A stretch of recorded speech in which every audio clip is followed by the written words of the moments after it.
नमस्कार दोस्तों। आज देखिए एडुटेरिया करेंट अफेयर्स का जो ऑब्जेक्टिव है उसको देखेंगे। इसमें देखिए लिखा हुआ है BPSC, all state PCS, Bihar SSC, high court, SSC, banking एवं अन्य सभी प्रतियोगी परीक्षाओं के लिए उपयोगी है। ये 2023 में पुस्तक आया है। इसमें देखिए लिखा है 1 अप्रैल 2022 से 1 अप्रैल 2023। तो चलिए इसमें देखते हैं जो प्रैक्टिस सेट 1 में दिया गया है प्रश्न उसको। इसमें देखिए प्रैक्टिस सेट 1 में बजट के बारे में बताया गया है। केंद्रीय बजट 2023 और 24 से संबंधित प्रश्न है। तो देखिए पहला प्रश्न देखते हैं इसका।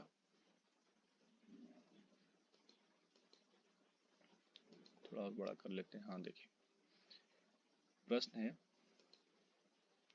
केंद्रीय बजट। पहला प्रश्न है केंद्रीय बजट 2023-24 को वित्त मंत्री श्रीमती निर्मला सीतारमण द्वारा संसद में कब पेश किया गया? तो इसका आंसर है 1 फरवरी 2023 को।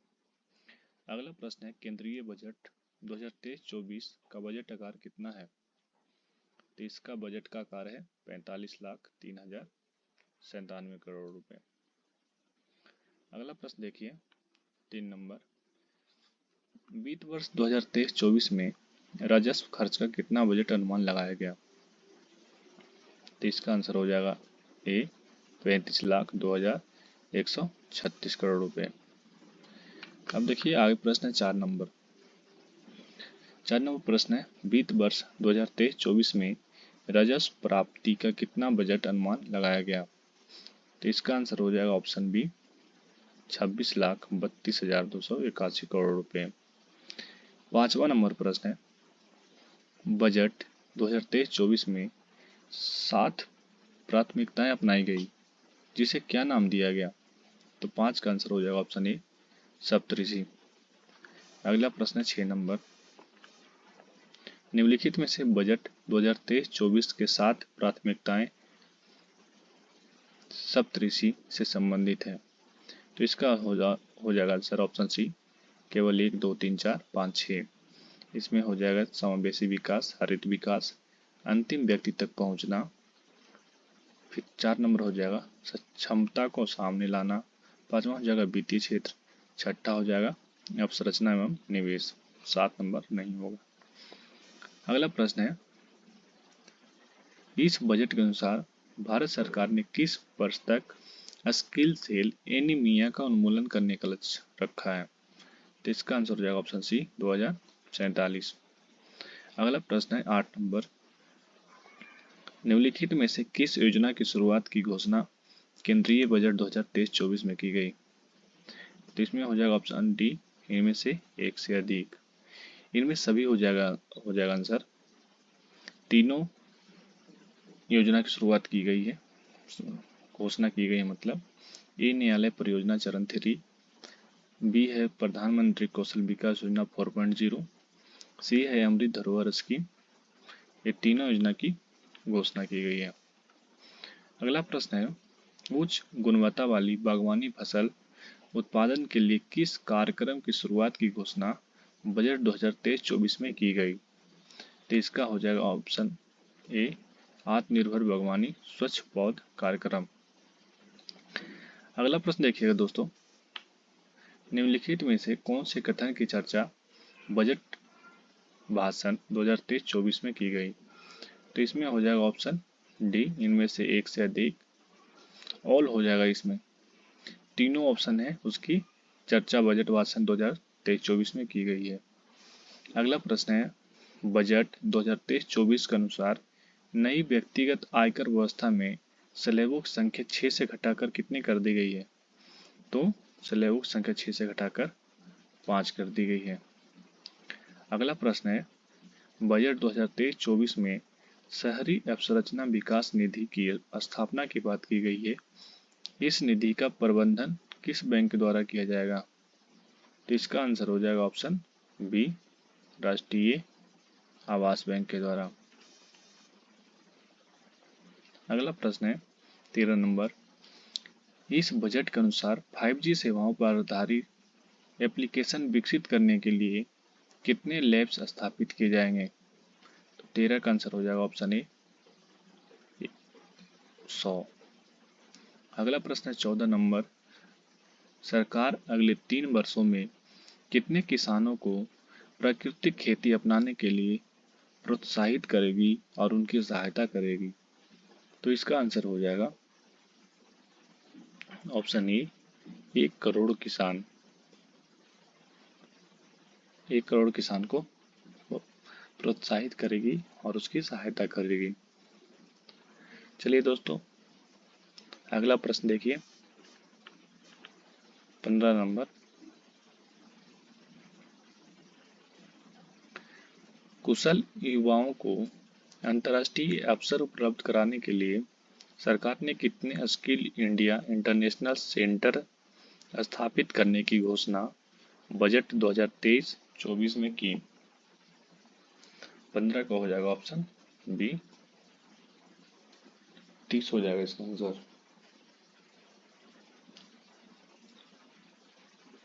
अगला प्रश्न देखिए 16 नंबर।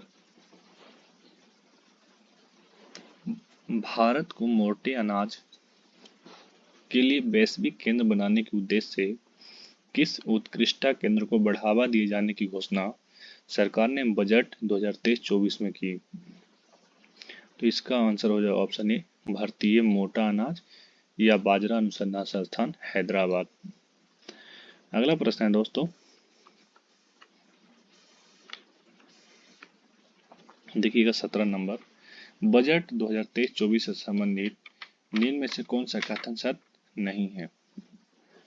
तो इसमें ऑप्शन हो जाएगा डी 1 से अधिक। इसमें ऑप्शन बी सही नहीं है और ऑप्शन सी भी सही नहीं है, इसलिए इसका आंसर डी हो जाएगा। अगला प्रश्न है, आकांक्षी जिला कार्यक्रम के तर्ज पर सरकार कितने प्रखंडों को शामिल करके आकांक्षी प्रखंड कार्यक्रम की शुरुआत की जाएगी? तो इसका ऑप्शन हो जाएगा 18 का ये 500। अगला प्रश्न है 19 नंबर। केंद्रीय बजट 2023-24 के अनुसार सरकार ने देश के शीर्ष शैक्षिक संस्थानों में कितने कृत्रिम बुद्धिमत्ता उत्कृष्टता केंद्र स्थापित करने की घोषणा की? तो इसका आंसर हो जाएगा ऑप्शन सी 3 हो जाएगा आंसर। अगला प्रश्न है, बजट में चर्चा किया गया आई गॉट कर्मयोगी क्या है? तो ये हो जाएगा ऑप्शन इसका बी एकीकृत ऑनलाइन प्रशिक्षण मंच है। अगला प्रश्न है, वित्तीय वर्ष 2023-24 के लिए रेलवे का पूंजीगत परिव्यय कितना रखा गया है? तो इसका हो जाएगा ऑप्शन सी 2.4 लाख करोड़। अगला प्रश्न है 22 नंबर। सरकार द्वारा कारोबारी सुगमता को बढ़ावा देने के लिए बजट 2023-24 में निम्न में से क्या निर्णय लिया गया है? तो इसका आंसर हो जाएगा ऑप्शन डी इनमें से एक से अधिक। इसमें ऑल हो जाएगा। ये जो तीनों निर्णय है वो लिया गया है। 39,000 से अधिक अनुपालनों को कम करना, 3400 से अधिक विधिक उपबंधों को अपराध की श्रेणी से हटाया जाना, ऑप्शन सी जन विश्वास विधेयक संसद में पेश करना। ये तीनों निर्णय है जो लिया गया। अगला प्रश्न है, पशुपालन, डेयरी एवं मत्स्य पालन क्षेत्रों के लिए केंद्रीय बजट 2023-24 में कुल ऋण का लक्ष्य कितना निर्धारित किया गया है? तो इसका आंसर हो जाएगा ऑप्शन बी 20 लाख करोड़ रुपए।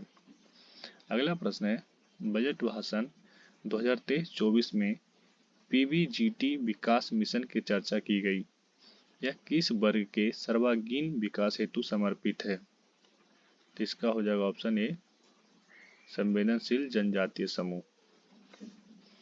अगला प्रश्न है, केंद्रीय बजट के अनुसार राज्यों को जीएसडीपी के कितने प्रतिशत राजकोषीय घाटे की अनुमति होगी? इसका आंसर हो जाएगा ऑप्शन बी 3.5%। अगला प्रश्न है दोस्तों, बजट के अनुसार किस क्षेत्र के लिए डिजिटल पब्लिक इंफ्रास्ट्रक्चर का निर्माण किया जाएगा? तो ये हो जाएगा ऑप्शन ए, कृषि कृषि के लिए। देखिए 27 नंबर प्रश्न है, निम्नलिखित में से कौन सा कथन श्री अन्न से संबंधित नहीं है? तो इसका हो जाएगा ऑप्शन सी, भारत श्री अन्न का सबसे बड़ा निर्यातक है, ये सही नहीं है। अब देखिए 28 नंबर प्रश्न है, बजट में चर्चा किया गया मिष्टी पहल किससे संबंधित है? तो जो मिष्टी पहल है ये तटीय रेखा पर मैंग्रोव पौधारोपण से संबंधित है। ऑप्शन सी हो जाएगा इसका आंसर। अगला प्रश्न देखिए 29 नंबर, केंद्रीय बजट 2023-24 में किस योजना पर बजट आवंटन 66% से बढ़ाकर 79,000 करोड़ से अधिक कर दिया गया? तो 29 का हो जाएगा ऑप्शन बी, प्रधानमंत्री आवास योजना पर। अगला प्रश्न है 30 नंबर, देखिए वित्तीय वर्ष 2023-24 के लिए राजस्व घाटा कुल जीडीपी का कितना प्रतिशत अनुमानित है? तो इसका आंसर हो जाएगा ऑप्शन बी, 2.9%। 31 नंबर देखिए, वित्त वर्ष 2023-24 के लिए राजकोषीय घाटा का कितना बजट अनुमान लगाया गया? तो ये हो जाएगा 17,86,816 करोड़। देखिए 32 नंबर प्रश्न, वित्त वर्ष 2023-24 के लिए प्राथमिक घाटा का कितना अनुमान लगाया गया है? तो इसका हो जाएगा ऑप्शन डी, इनमें से एक से अधिक। तो कौन कौन हो जाएगा एक से अधिक? ए हो जाएगा और सी हो जाएगा। ये दोनों ऑप्शन सही है। जीडीपी का 2.3% और 7,06,845 करोड़ रुपए।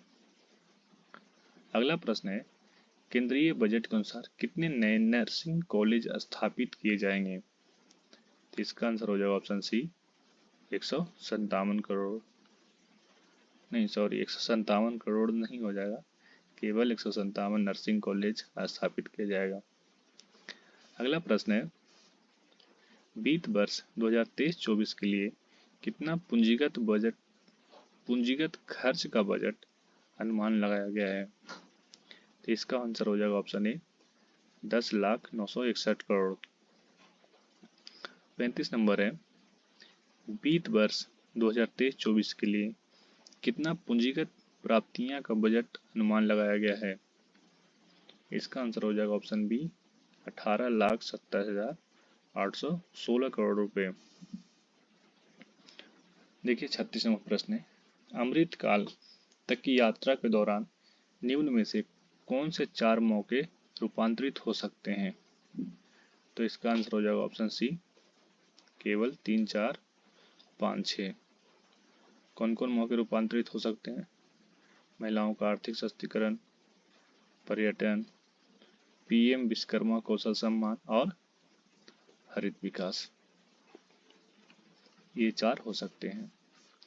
अगला प्रश्न है दोस्तों 37 नंबर, बजट के अनुसार क्षेत्रीय हवाई कनेक्टिविटी में सुधार लाने के लिए कितने हवाई अड्डों का पुनरुद्धार किया जाएगा? तो इसका आंसर हो जाएगा ऑप्शन ए, 50। 38 नंबर प्रश्न देखिएगा, राष्ट्रीय हाइड्रोजन मिशन के मदद से 2030 तक कितना मिलियन मीट्रिक टन वार्षिक उत्पादन का लक्ष्य रखा गया है? तो इसका आंसर हो जाएगा ऑप्शन ए, 5 MMT। अगला प्रश्न है, रासायनिक उर्वरकों की जगह वैकल्पिक उर्वरकों के प्रयोग को बढ़ावा देने के लिए किस योजना की शुरुआत की जाएगी? तो हो जाएगा ऑप्शन सी, पीएम परिणाम योजना। अगला प्रश्न है, चक्रीय अर्थव्यवस्था को बढ़ावा देने के उद्देश्य से गोवर्धन योजना के तहत कितने नए अपशिष्ट से आमदनी संयंत्र स्थापित किए जाएंगे? तो इसका आंसर हो जाएगा ऑप्शन बी, 500। अगला प्रश्न है, केंद्रीय बजट 2023-24 के अनुसार अगले 3 वर्षों तक किस योजना के तहत सरकार आर्द्र भूमि तथा जैव विविधता को बढ़ावा देगी? तो इसका आंसर हो जाएगा ऑप्शन बी, अमृत धरोहर योजना। देखिए अगला प्रश्न है 42 नंबर 42। बजट में चर्चा किया गया स्किल इंडिया डिजिटल प्लेटफॉर्म का लक्ष्य क्या है? तो इसका आंसर हो जाएगा ऑप्शन डी, इनमें से एक से अधिक। ये जो तीनों मांग है वो लक्ष्य है डिजिटल प्लेटफॉर्म का। पहला है मांग आधारित औपचारिक कौशल वर्धन सक्षम करना, ये हो जाएगा। अगला है एमएसएमई सहित नियोक्ताओं को साथ जोड़ना, ये भी हो जाएगा। ऑप्शन सी है उद्यमिता योजनाओं को सुलभता सुगम करना, ये भी हो जाएगा। अगला प्रश्न है 43 नंबर। चुनौती मोड के माध्यम से चुने जाने वाले कितने पर्यटन गंतव्यों को घरेलू और विदेशी पर्यटकों के लिए एक संपूर्ण पैकेज के रूप में विकसित किया जाएगा? तो इसमें हो जाएगा ऑप्शन ए, 50 हो जाएगा इसका आंसर। ऑप्शन डी है पर्यटन से संबंधित किसकी चर्चा केंद्रीय बजट 2023-24 में की गई है? तो इसका आंसर हो जाएगा ऑप्शन डी, इनमें से एक से अधिक। अगला प्रश्न है आजादी का अमृत महोत्सव के स्मरण स्वरूप अगले 2 वर्षों की अवधि मार्च 2025 तक के लिए किस नई लघु बचत योजना की शुरुआत की जाएगी? इसमें हो जाएगा ऑप्शन सी, महिला सम्मान बचत प्रमाण पत्र। अगला प्रश्न है 46। जल जीवन मिशन के लिए वित्त वर्ष 2023-24 में कितने करोड़ का बजटीय प्रावधान है? तो इसका हो जाएगा ऑप्शन बी, 7,000 करोड़। 47 नंबर प्रश्न है मनरेगा के लिए वित्त वर्ष 2023-24 में कितने करोड़ का बजटीय प्रावधान है? तो इसका हो जाएगा ऑप्शन ए, 60,000 करोड़। अगला प्रश्न है सरकार का लक्ष्य वर्ष 2025 तक स्वास्थ्य पर जीडीपी का कितना प्रतिशत खर्च करना है? तो इसका हो जाएगा ऑप्शन सी, 2.5%। अगला प्रश्न है 49 नंबर देखिएगा। सरकार सर्वाधिक खर्च किस मद पर करती है? तो ये हो जाएगा ऑप्शन ए, ब्याज अदायगी पे। ये बहुत इंपॉर्टेंट क्वेश्चन है, इसको याद रखिएगा। सरकार सर्वाधिक जो खर्च करती है वो ब्याज देने पे करती है। 50 नंबर प्रश्न है नई कर व्यवस्था में उच्चतम अधिभार कर को 37% से घटाकर कितना कर दिया गया है? तो ये कर दिया गया 37 से घटाकर 25%। तो ठीक है दोस्तों, आज सेट नंबर 1 समाप्त हुआ है। कल सेट नंबर 2 करेंगे। अगला वीडियो जो आएगा वो सेट नंबर 2 का आएगा। इसी तरह टोटल 10 सेट है इटोटेरिया में जो बुक आया अभी उसमें, तो 10 सेट को एक एक कर समाप्त करेंगे। तो आप लोग से निवेदन है कि चैनल को लाइक करें, सब्सक्राइब करें और शेयर करें। ठीक है दोस्तों, धन्यवाद।